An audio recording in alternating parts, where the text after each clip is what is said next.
बहुत ज्यादा घने बादलों से अगर जहाज जाएगा तो उसमें टर्बुलेंस यानी कंपन झटका पैदा होगा, जिससे कि उसका स्ट्रक्चर फेल्यूर भी हो सकता है और यात्रियों को बहुत ज्यादा डिस्टरबेंस भी हो सकता है। इसे बचने के लिए इसके आगे वाले हिस्से में रडार लगा होता है, वेदर रडार कहते हैं उसे। ये जो अंदर वाला हिस्सा देख रहे हैं ये है आपका वेदर रडार। वेदर रडार जो होता है ये कई डायरेक्शन में घूम सकता है, पायलट इसे कंट्रोल कर सकता है, आगे पीछे ऊपर नीचे घुमा सकता है। ये रेडियो वेव को ट्रांसमिट करता है और जब वो वेव टकरा के आती है तो उसे रिसीव करता है, इसलिए इसे ट्रांस रिसीवर के नाम से भी जाना जाता है। इसे एरोडायनेमिकल शेप में ऐसे बंद किया जाता है जिसे हम लोग रेडॉम कहते हैं। ये इसका रेडॉम है। तो ये रेडॉम एरिया होता है। रेडॉम को हम लोग बहुत मजबूत बनाते हैं क्योंकि जहाज के आगे का पहला झटका ये रेडॉम ही बर्दाश्त करता है। इसे कंपोजिट मटेरियल से बनाया जाता है 6-7 लेयर से, ताकि ये मजबूत भी रहे और जब इसे ढका जाए तो इसके अंदर से रेडियो वेव चली जाए और वापस आ भी जाए, लेकिन हवाओं को ये अंदर आने नहीं देता है, वेव को आने जाने देता है यहाँ पे, जिस वजह से ये रेडॉम काफी जरूरी होता है। ये रेडॉम को मजबूत भी बनाना होता है। देखिए इसका थूथूर कूच लिया किसी पक्षी से टकरा के यहाँ पर, तो ये रेडॉम मजबूत भी बनाना होता है, नहीं तो ये झटका लगेगा तो ये पहले यही झटके को ये देखता है। तो ये रेडॉम वेव को आने और जाने देता है। इस अपने आगे वाले वेव से ये रेडॉम से वेव को छोड़ता है।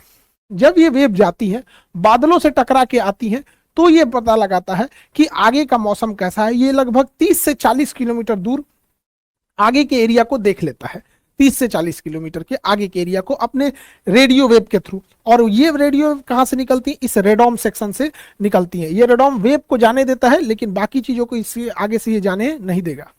जहाज का जो रडार होता है अपने रेडॉम अपने आगे के एरिया से बहुत ही हाई फ्रीक्वेंसी के रेडियो बीम्स को छोड़ता है।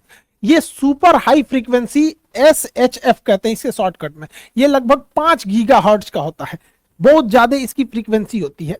और ये रिफ्लेक्शन यानी टकरा के वापस आना, जिसे इको या पराध्वनि के सिद्धांत पे कहते हैं। ये वेव जाती है और टकरा के वापस आती है, उसी को हम इको या आपका रिफ्लेक्शन कहते हैं। ये वाटर ड्रॉपलेट, बादलों में जो पानी के बूंद होते हैं, ये उसी से टकरा के वापस आती है। ये कभी भी बादलों से टकरा के वापस नहीं आएगी। तो जो अगर बादल में पानी है इसका मतलब है कि वो बादल हैवी होगा और वही झटका उत्पन्न करेगा।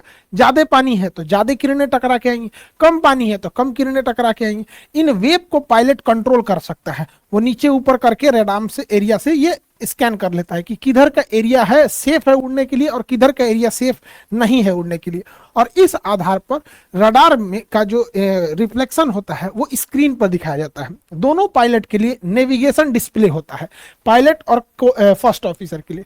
नेविगेशन डिस्प्ले पे ही रास्ता तय होता है कि इन्हें कितने डिग्री के एंगल पे जाना है, जिसे हम लोग टेक्निकल भाषा में हेडिंग कहते हैं। किस हेडिंग पे जाना है। जैसे हम लोग ना रास्ता देखते हैं ना कि दाहिने से बाएं मुड़ जाना, तो ये जहाज के ऊपर दाहिने बाएं नहीं होता, वे पॉइंट होता है कि यहाँ से टच जाना है, फिर यहाँ से ऐसे घूमना है। ये रास्ता पहले से डिसाइड होता है वे पॉइंट पे। तो पायलट हमेशा इसी डिस्प्ले को देखता है, मेनली रास्ते को पता करने के लिए नेविगेशन डिस्प्ले पर। और आगे का मौसम कैसा है वो इसी नेविगेशन डिस्प्ले पे शो होता है। अगर ये नेविगेशन डिस्प्ले काले रंग का है तो मतलब समझिए कि सामने कोई बादल वगैरह नहीं है, टेंशन फ्री जहाज उड़ेगा। और ऐसे टाइम पे जहाज इतना स्मूथ उड़ता है कि लगता ही नहीं है कि उड़ रहा है। कभी कभी तो डाउट होता है रुक गया क्या ससुराई, एकदम स्मूथ, पानी रख दिएगा तो छलकेगा नहीं। लेकिन जैसे बादल आ जाता है तो बादल की स्थिति में अब देखिए ये है आपका नेविगेशन डिस्प्ले। ये भाई साहब को जाना है यहाँ पर और इसके रास्ते में आ गए हैं बादल। काला वाला एरिया में तो कोई दिक्कत ही नहीं है, वहां से कोई रिफ्लेक्शन लौट के नहीं आया इसलिए काला दिख रहा है। लेकिन अब रास्ते में बादल है तो कम बादल, ज्यादा घने बादल जिसमें पानी ज्यादा हो, एकदम काला रंग का होगा। तो ऐसे बादलों से बचना जरूरी होता है। तो इसके लिए रडार के डिस्प्ले पे 4 कलर का शो किया जाता है। ग्रीन कलर ऐसे बादलों को बताता है जिससे कि बचना चाहिए लेकिन ज्यादा दिक्कत नहीं होगा, हल्का हल्का हल्का झंझनाहट होगी, पैसेंजर्स को भी कोई दिक्कत नहीं आएगी। जो पहली बार चढ़ेगा वो कहेगा भाई साहब क्या करे, उतार दे रे भाई, अगली बार ना चढ़ेंगे। लेकिन येलो कलर वाला जो बादल होता है, पीले रंग वाला, ये खतरनाक होता है, ये हिला देता है जहाज को अच्छा खासा। लाल रंग वाला बादल को तो पायलट को कहा जाता है कि आपको अवॉइड ही करना है लाल रंग के बादल में, क्योंकि यहां पे जाने का मतलब है कि फंस जाएंगे लाल वाले बादल में। और मेजेंटा कलर जो होता है, यहां देखिए ये रहा मेजेंटा कलर, ये हल्का सा ये मेजेंटा कलर। मेजेंटा कलर का बादल से पायलट को सख्त निर्देश होता है कि आपको मेजेंटा कलर में नहीं जाना है अगर आप यमराज का दर्शन नहीं देखना चाहते हैं तो, वरना जाइएगा तो सीवियर टर्बुलेंस कर देगा, उसे बच के रखना जरूरी होता है। तो ये 4 कलर होते हैं। सबसे बेस्ट तो ब्लैक कलर है, भैया कोई बादल ही नहीं है। ग्रीन कलर है, छोटा मोटा है। येलो कलर में थोड़ा ज्यादा है। रेड कलर हिलाएगा बढ़िया से, पैसेंजर डर जाएंगे। और मेजेंटा कलर में कोई ठीक नहीं, उलाट पलाट देगा जहाज को, स्ट्रक्चर फेलियर का भी डर होता है, डायने उन्हें टूट जाएगा, बहुत ज्यादा सीवियर वो हो जाएगा, टर्बुलेंस हो जाएगा। जैसे इस जहाज को देखिए, इस जहाज को जाना है यहाँ से सीधे, अब इसको सीधे जाना है यहाँ पे। सामने देखिएगा यहाँ पे रेड कलर का एरिया आ गया है।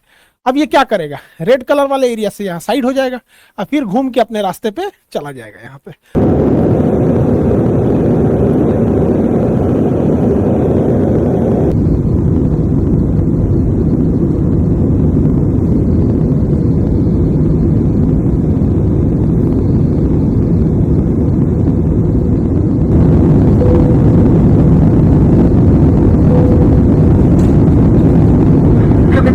मौसम खराब होने के कारण कप्तान ने फीवर साइंस ऑन रखे हैं। आप सभी से निवेदन अपने स्थान पर ही बैठे रहें। सुरक्षा के लिए कुर्सी की पेटी बांधे रखिए। धन्यवाद।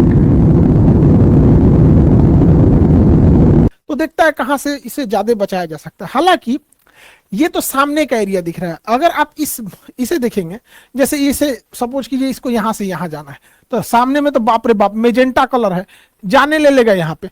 अब पायलट बकलोल थोड़ी है जो इधर से घुस के जाएगा, वो कहेगा भैया इधर मेजेंटा, हम इधर से निकल जाते हैं, इससे हम चले जाते हैं यहाँ पे, तो ऐसे घुमा के वो चला जाता है। हालांकि पायलट को 3 डायमेंशनल भी दिखता है। जैसे ये बादल है ना, तो ये ऊंचाई से भी दिखेगा। देखिए पायलट का ये जहाज है, मेजेंटा कलर ज्यादा ऊपर नहीं है, नीचे भर ही है। तो यहाँ पे पायलट 2 डिसीजन ले सकता है, या तो यहाँ से घुमा के चला जाएगा, या तो वो इसका क्रॉस सेक्शन एरिया देखेगा कि जहाज इसका यहाँ पर है और मेजेंटा कलर वाला बादल ऊंचाई पे है कि नीचाई पे है। अगर यहाँ देख रहे हैं तो आपको दिख रहा है कि मेजेंटा कलर और येलो ग्रीन रेड ये नीचे है, तो यहाँ से पायलट क्या करेगा ना, सीधे ले आके जहाज उतार कर ऐसे लेके चला जाएगा यहाँ पे। तो कोई जरूरी नहीं है कि बार बार मुड़ाना ही पड़े। ऐसा भी हो जाता है कि इसके सीधे लेके जाता है, हाइट बढ़ा लेता है।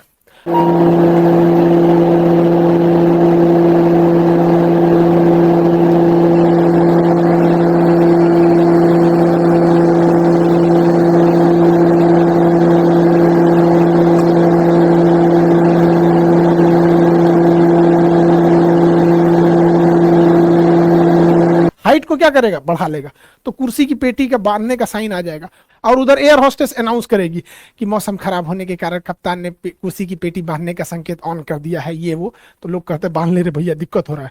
तो जब भी मौसम गड़बड़ाता है, आगे बादल दिखता है, तभी ये अनाउंसमेंट किया जाता है। तो आप इतना तो समझ में आ गया कि या सामने से ले जा सकते हैं या ऊपर नीचे भी कर सकते हैं। जैसे यहाँ पे आप देखिए, ये जहाज है और इसका ये रास्ता दिखा रहा है कि ऐसे जाना है सपोज। अब इसके रास्ते में एक रेड कलर वाला है, तो 2 रास्ते हैं इनके पास। अगर इधर जाना है तो यहां से ये ऐसे घूम सकते हैं, नहीं तो इसका देखेंगे कि बादल अगर इधर से जाना ना, हम इधर से जइबे करेंगे। तो हाइट देख लेते हैं। तो यहाँ देखिए, यहाँ पे ये जहाज है और यहाँ पर देखिएगा तो ऊंचाई पर लाल वाला है, पीला वाला है और ग्रीन वाला है। तो यहाँ पे पायलट क्या करेगा ना, नीचे से निकाल देगा फिर ऊपर। तो हो सकता है ये बादलों के कभी ऊपर से निकालता है, कभी नीचे से निकालता है, कभी दाहिने से कभी बाएं से। ये सारा चीज रडार के मदद से ही होता है, अन्यथा बहुत दिक्कत हो जाता। पहले साइंस उतना डेवलप नहीं था, तो बहुत ज्यादा विमान दुर्घटनाएं होती थी। जैसे ये रडार देखिए, ये जहाज है, इसको जाना है यहाँ से, सामने है मेजेंटा कलर, भाई साहब इधर से जाना महा बेवकूफी हो जाएगा। इधर से जाएंगे तो उतना ठीक नहीं है। ये रास्ता ठीक लग रहा है यहाँ पर, लेकिन आप अगर ध्यान दीजिएगा तो यहाँ कुछ ऐसे ऐसे पॉइंट्स आपको दिखाई देंगे ऐसे। तो ये दिखाता है कि ये वाला मौसम इधर भी शिफ्ट हो रहा है। इसलिए इस उम्मीद में मत रहिएगा कि यहाँ हमेशा खाली रहेगा। हो सकता है पहुंचते पहुंचते यहाँ का भी बादल खराब ही हो जाए, मौसम खराब हो जाए। इसलिए पायलट देखेगा भैया इससे तो अच्छा ही है ना, यहाँ से निकालो, नहीं तो हाइट देखो, या तो ऊपर से लेके चले जाओ या तो नीचे से लेके चले जाओ। तो इससे पायलट बचा के जहाज को ले जाता है ताकि सीवियर टर्बुलेंस ना हो। कभी कभी जहाजों में इतना भयानक टर्बुलेंस होता है। एक बार हम लोग खाना खा रहे थे, ऐसा तेज मारा खाना गिर गया यहाँ पर। जो लोग तो पहली बार चढ़ते हैं उनको हैवी सीवियर टर्बुलेंस हो गया, इस टाइप का खाना छिटा जाता है, पूरा गिर जाते हैं लोग। एयर होस्टेस का देखिए बेचारे का, इसको एयर होस्टेस लोग हर परिस्थिति में बेचारी मुस्कुराते रहती हैं सब। इनकी ट्रेनिंग ऐसी होती है। इन लोग को भी जीवन है, लेकिन इनका देखिए इसका माथा वाथा फूट गया, क्योंकि ना ये लोग हमेशा खाना पीना कुछ देते रहते हैं। और बाई द वे टर्बुलेंस भयानक हुआ तो इनको चोट लगने की संभावना ज्यादा रहती है, क्योंकि ये लोग तो सर्व करती रहती है खाना वगैरह, बाकी लोग तो कुर्सी की पेटी बांधे रहते हैं। तो पायलट बचाने की कोशिश करता है, लेकिन कभी कभी अचानक मौसम हो जाता है। मौसम का क्या कहना है? जहाज का जो पायलट होता है वो इस रडार को चेंज कर सकता है, इसकी डिग्री को घुमा सकता है ऊपर नीचे दाहिने बाएं। अगर बात करेंगे ये कितना ऊपर नीचे घूम सकता है, तो 40 डिग्री ऊपर और 40 डिग्री नीचे ये जहाज को देख सकता है। मतलब बादल है या नहीं है, या फिर क्या चीज है, तो इस हिसाब से वो देख सकता है 40 डिग्री ऊपर और 40 डिग्री नीचे। ऊपर और नीचे जहाज को बहुत ज्यादा और बहुत नीचे अचानक नहीं आना होता है। लेकिन अगर दाहिने और बाएं की बात करेंगे तो 180 डिग्री देख सकता है। दाहिने बाएं की बात करेंगे तो 180 डिग्री। तो यानी पायलट का जो रडार होता है ये वाला, इसके पास अंदर कमांड होता है, वहां से उसको चेंज कर सकता है डिग्री इसका। तो यहां से अगर दाहिने बाएं देखेंगे तो ये 180 डिग्री देख सकता है दाहिने से बाएं तक, और ऊपर से नीचे 40 डिग्री ऊपर 40 डिग्री नीचे, यानी टोटल 80 डिग्री ऊपर नीचे देख सकता है और 180 डिग्री दाहिने बाएं देख सकता है। पायलट के हाथ में इसका कमांड होता है। ये इतना सुपर हाई फ्रीक्वेंसी देता है लगभग 5 गीगाहर्ट्ज के पास, कि अगर जहाज जो रनवे पे खड़ी है और यहीं पे इसका रडार को ऑन कर दिया जाए, तो रनवे के आगे अगर कोई शहर है, बिल्डिंग है, तो इससे जब ये टकरा के आएगी तो इतना तेज इसकी फ्रीक्वेंसी रहती है कि इससे टकरा के आएगी और यहाँ पे तो इसका स्क्रीन खराब हो जाएगा। यहाँ पे रडार का जो सेंसिटिविटी होती है खराब हो जाती है। इसलिए उसे निर्देश होता है कि अगर सामने बिल्डिंग खड़ी हो तो आपको ऑन नहीं करना है, पहले उड़ जाना है थोड़ा सा, उसके बाद रडार को ऑन करना है। नेविगेशन रडार ठीक रहेगा, लेकिन ये वाला रडार जो होता है मौसम वाला, उसको बंद रखना है। साथ में कभी कभी क्या होता है ना, रनवे पे होल्डिंग करने के लिए होता है, मतलब यहाँ पे लाइन अप कर देता है यहाँ पर। तो एक जहाज ये खड़ी है, एक ये जा रही है रनवे पे, इस टाइम पे भी रडार को ऑफ करने का आदेश दिया जाता है, वरना इतना तेज सिग्नल इस पे टकराएगा, वापस जाएगा तो इसका रडार खराब हो सकता है। जहाज के अगले हिस्सा को हम रेडॉम कहते हैं। इसे बचा के रखना बहुत जरूरी है। अब इसमें बचाने में एक दिक्कत आ जाती है, ससुरा बिजली उजली तड़कने लगता है, अगवे थुथुरे पे बिजलियां गिर जाएगा। तो बिजली गिरेगा ना तो इसमें जो वेव होता है वो डिस्टर्ब हो जाएगा, तो हो सकता है कि पायलट को नेविगेशन में दिक्कत हो। इसलिए स्टैटिक डिस्चार्ज लगाया जाता है। विंग्स पे देखिएगा यहाँ पे तो इस तरह से रॉड निकले रहते हैं, छोटे छोटे ये रॉड। बिजली जो होता है वो करंट होता है, इलेक्ट्रॉन। तो जब कहीं भी आप घर्षण करते हैं, फ्रिक्शन करते हैं, तो उसमें बहुत सारे इलेक्ट्रॉन जमा हो जाते हैं। उसी तरह जहाज इतनी तेजी से उड़ता है कि उसमें बहुत सारे इलेक्ट्रॉन जमा हो जाते हैं, और इलेक्ट्रॉन इलेक्ट्रिसिटी हमेशा कॉर्नर के एरिया में भागती है।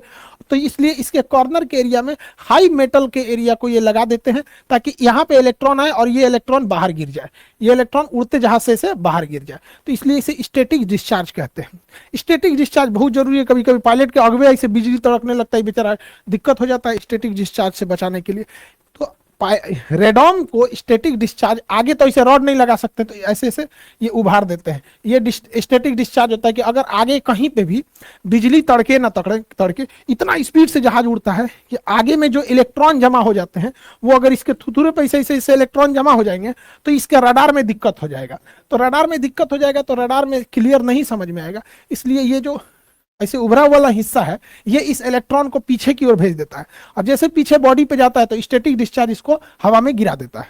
हवाई जहाज जब भी एयरपोर्ट पे उतरती है तो इतनी हाई स्पीड से उतरी रहती है कि उसके बॉडी पर इलेक्ट्रॉन्स भरे रहते हैं। करंट को ही इलेक्ट्रॉन कहते हैं। इलेक्ट्रॉन से बना है इलेक्ट्रिसिटी। तो electricity is nothing more but is the collection of electrons. तो जहाज इतनी तेजी से रगड़ खाते हुए जब रनवे पे आता है तो उसके बॉडी पर पूरे इलेक्ट्रॉन जमा होते हैं, इसलिए अगर हम छुएंगे तो हमें भी इलेक्ट्रिसिटी मार देगा। तो जरूरी है उस इलेक्ट्रॉन को हम जमीन में भेज दें, क्योंकि जमीन किसी भी इलेक्ट्रॉन को खींच लेती है। इसलिए जहां जहाज खड़ा होता है वहां पे एक तो पट्टी होती है, ग्राउंड पॉइंट बोला जाता है, स्टैटिक ग्राउंड पॉइंट। इसमें एक रॉड गया होता है अंदर यहाँ पे। तो जब भी जहाज आएगी तो उसमें एक तो मेटल रहेगा और उससे वायर से इसको जोड़ दिया जाता है। इसके ऊपर कवर लगाया रहता है ताकि इस तरवा को पकड़ने में कोई को करंट ना मारे। तो पहले इसमें ले जाता है, फंसाता है, और फिर इससे ले जाके जोड़ देता है। इससे जोड़ना बहुत जरूरी होता है। नहीं जोड़ेंगे अगर तो जैसे जहाज खुलेगा और कोई निकलेगा, कैसे हो हवाई सफर कैसा रहा, जहाजिया को छुएगा मारेगा, झनाक से उधिया जाएंगे, अगले दिन अखबार के फ्रंट पेपर पे आएंगे। स्टैटिक डिस्चार्ज के कारण आत्मा को शांति। पायलट के जो जहाज में वेदर रडार होता है उसका रेंज तो ज्यादा नहीं होता है, 30 से 40 किलोमीटर होता है। और कभी कभी ऐसा होता है ना कि पायलट को आगे का दिखता है कि थोड़ा सा बादल है, तो पायलट को लगता है इस बादल से तो पार ही कर जाएंगे, उसके आगे भयानक बादल रहता है। तो उसके लिए चाहिए बड़े साइज का वेदर रडार। और बड़े साइज का वेदर रडार जो डॉपलर रडार होता है ये जहाज में फिट नहीं हो सकता है। इसलिए इसे क्या किया जाता है, ग्राउंड पर एयरपोर्ट के आसपास में फिट कर दिया जाता है। तो ये बहुत बड़े एरिया को ये कवर कर लेता है। तो एटीसी भी बता देता है कि बउआ इस रास्ते से मत आओ, तुमको तनी सा दिखा रहा है कि 30 किलोमीटर गड़बड़ है, हमको दिखा रहा है कि पूरा 100 किलोमीटर गड़बड़ है, उलट जाओगे बबुआ, चल जाओ, लौट जाओ। इसलिए तो ये बड़े साइज का वेदर रडार होता है यहाँ पे। अब ये देखिए भारत के नक्शे पे चारों ओर से ये वेदर डॉपलर रडार लगाया गया है। अब यहाँ पर कुछ ये जहां, अब यहाँ देखेंगे तो चक्रवात ज्यादा आते हैं उड़ीसा साइड में, तो इधर ना डॉपलर रडार का एरिया ज्यादा सघन बनाया गया है जगह जगह पे, कहीं कहीं भी खाली नहीं है। अब हम हर जगह थोड़ी बता सकते हैं वहां मिलिट्री रडार लगाया गया, तो देश की सुरक्षा का भी मामला ध्यान में रखा जाता है। ऐसा थोड़ी होता कुछ बोल दो यहाँ से, तो जहाँ खाली जगह है वहां देश के दुश्मन लोग नहीं खुश होइएगा कि खाली जगह है, घुस जाएंगे इधर से, मिलिट्री रडार है वहां पे, और वो तो पूछबो नहीं करेगा, उधिया देगा आपको यहाँ पे। तो ये रडार का बहुत जरूरी होता है यहाँ पे। रडार से भी एक और भी चीज जरूरी होता है, जैसे देखिए पहाड़ी एरिया में, जैसे नेपाल में प्लेन दुर्घटना हुआ, वहां पर रडार में एक और समस्या क्या आती है, बादलों के पीछे पहाड़ छुपे होते हैं, जैसे ये बादल है, इसके पीछे पहाड़ है, तो इसको तो रडार में दिखेगा कि अरे भैया बादल है, चलो ना कोई दिक्कत नहीं। और कहीं जो ये जहाजिया लेके सीधे घुसा तो बादल के बाद सीधे बेचारा पहाड़ में टकरा जाएगा। तो इसके लिए इसमें ट्रैफिक कोलिजन को बचाने के लिए टकास सिस्टम को लगाया जाता है। टकास सिस्टम दो जहाजों को आपस में टकराने से रोकता है। कोई जहाज के बगल से अगर कोई दूसरी जहाज आने वाली है या गुजरने वाली है तो उसको बता देता है, वो कितने हाइट पर से गुजरेगी, कितने नीचे से गुजरेगी, आगे कोई पहाड़ वगैरह तो नहीं है, ये बताने के लिए एक अलग टाइप का रडार होता है जिसे टकास कहते हैं। टकास के बारे में हम आपको नेक्स्ट क्लास में समझा देंगे। आई होप आप वेदर रडार, डॉपलर के सिग्नल, इस सब को समझ गए होंगे। मिलेंगे नेक्स्ट क्लास में। जय हिंद।